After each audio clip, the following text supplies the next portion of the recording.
നമ്മുടെ ഇന്നത്തെ വീഡിയോ എന്ന് പറഞ്ഞത് ട്യൂബ് കംപ്ലൈന്റ് ആയിട്ടുണ്ടെങ്കിൽ മാറ്റണ്ട, നമുക്ക് തന്നെ റെഡിയാക്കി എടുക്കാം. കാരണം പാരൽ കണക്ഷൻ ആയതുകൊണ്ട് ഏതെങ്കിലും ഒന്നോ രണ്ടോ LED ഷോർട്ട് ആകുമ്പോഴാണ് വർക്ക് ചെയ്യാറ്. അപ്പോൾ പുതിയ ട്യൂബ് വാങ്ങിക്കുന്നതിന് പകരം ഇത് തന്നെ നമുക്കൊരു 10 മിനിറ്റ് റെഡിയാക്കി എടുക്കാം. ആദ്യം തന്നെ ഇതൊന്ന് അഴിച്ച് അതിന്റെ ട്യൂബൊക്കെ ഒന്ന് അതിന്റെ കവറൊക്കെ ഒന്ന് അയച്ചിട്ട് നമുക്ക് ഷോർട്ട് ചെയ്യാനുള്ള ഞാൻ ഓൾറെഡി മെൻഷൻ ഇത് മാർക്ക് ചെയ്ത് വെച്ചിട്ടുണ്ട്. എളുപ്പത്തിൽ കാണിക്കും. ഇതുകൊണ്ട് ക്യാമറമാനിൽ വന്ന് ഇവിടെ ഒന്ന് കാണിച്ചു കേട്ടോ. ഇതേപോലെ ഇവിടെ ഒരു വയറെടുക്കുക. ഇവിടെ ഞാൻ മാർക്ക് ചെയ്തിട്ടുണ്ട് കണ്ട.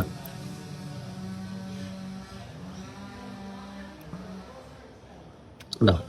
അതേപോലെ ഞാൻ ഇവിടെ ഈ ഒരു ഇത് മാർക്ക് ചെയ്തിട്ടുണ്ട്. ഇത് കംപ്ലൈന്റ് ആണ്, ഇത് കംപ്ലൈന്റ് ആണ്. കംപ്ലൈന്റ് ആയതൊക്കെ നമുക്ക് കണ്ടോ.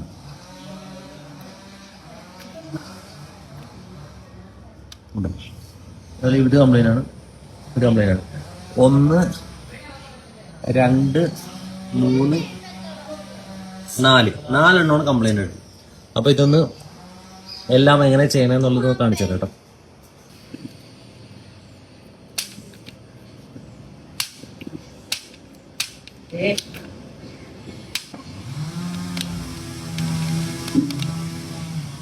നമ്മൾ പണി ഏകദേശം കഴിഞ്ഞിരിക്കുകയാണ്. സോൾഡറിങ് ചെയ്യാൻ വെച്ചിട്ട് ലൈറ്റായിട്ടൊന്ന് സോൾട്ട് ചെയ്ത് കൊടുത്തു. നമ്മൾ ചിപ്പ് ഇളക്കിയ ഭാഗം ഒന്ന് സോൾട്ട് ചെയ്ത് കൊടുത്തു. റിസൾട്ട് കണ്ടേ.